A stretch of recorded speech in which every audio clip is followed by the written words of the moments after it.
Environment.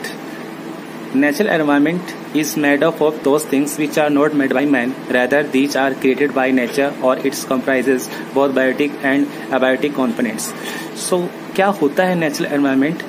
Natural environment में वो सभी चीजें होती है जो मैन मेड नहीं होती है, यानी इंसान के द्वारा नहीं बनाई होती है. ये सभी नेचुरल होती हैं और इसमें बायोटिक एंड एबायोटिक कंपोनेंट्स दोनों ही होते हैं. It includes physical features such as mountains, plateaus, plains, valleys, forests, land, air, river, ocean, water, and all living and non-living things.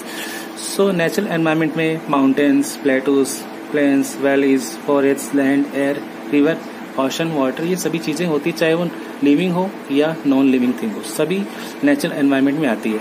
So let us learn more about the domains of the earth. Now domains क्या होता है? Domains का Hindi meaning होता है क्षेत्र. So natural environment के और कौन कौन से डोमेन्स होते हैं? Let's talk about them.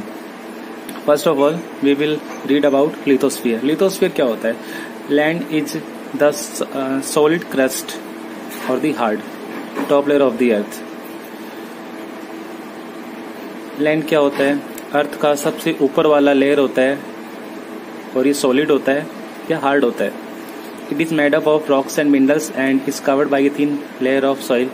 तो ये वाला पार्ट जो होता है अर्थ का सबसे ऊपर वाला पार्ट, ये रॉक्स से यानी चट्टानों से और मिनरल्स से बना होता है और बहुत ही सॉइल की एक पतली सी लेयर से कवर्ड रहता है. It is an irregular surface with various landforms such as mountains, plateaus, plains and valleys. तो इसी पार्ट पर जो कि इस पार्ट का जो सरफेस होता है वो इरेगुलर होता है, यानी एक जैसा नहीं होता है. तो यहाँ पर अलग अलग तरह की लैंडफॉर्म पाई जाती है, यानी अलग अलग जमीन का प्रकार पाया जाता है. जैसे कि कहीं पर माउंटेन्स है, कहीं पर प्लेटूज है, कहीं पर प्लेन्स और कहीं वैलीज है. ये डिफरेंट है.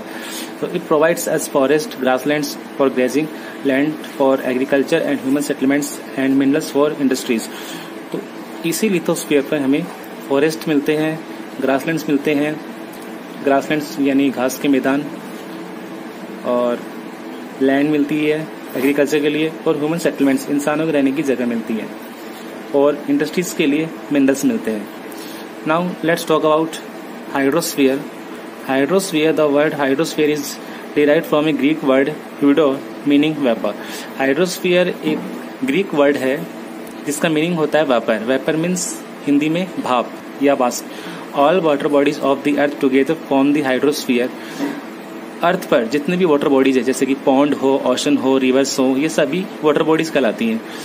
सभी वाटर बॉडीज अर्थ पर ये सभी मिलके हाइड्रोस्फीयर बनाती है, यानी इन सभी को मिलाकर ही हाइड्रोस्फीयर कहा जाता है. All forms of precipitation like ice, snow, rains etcetera are also part of the hydrosphere.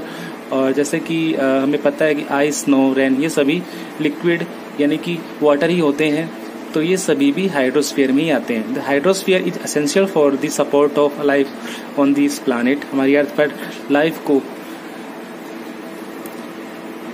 Essential रहता है हाइड्रोस्फीयर, यानी बहुत ही जरूरी है लाइफ के लिए.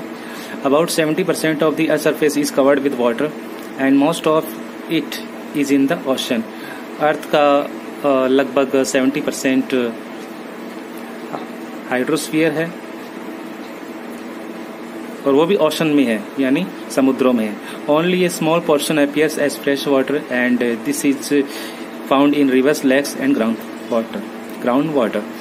तो बहुत ही कम पानी, जैसे कि हमने रीड किया कि अर्थ का 70% तो हाइड्रोस्फीयर यानी पानी है, लेकिन इस 70% में से भी बहुत ही कम फ्रेश वाटर यानी पीने लायक है. और वो भी कहाँ मिलता है पीने वाला पानी यानी fresh water? Rivers, lakes and ground water.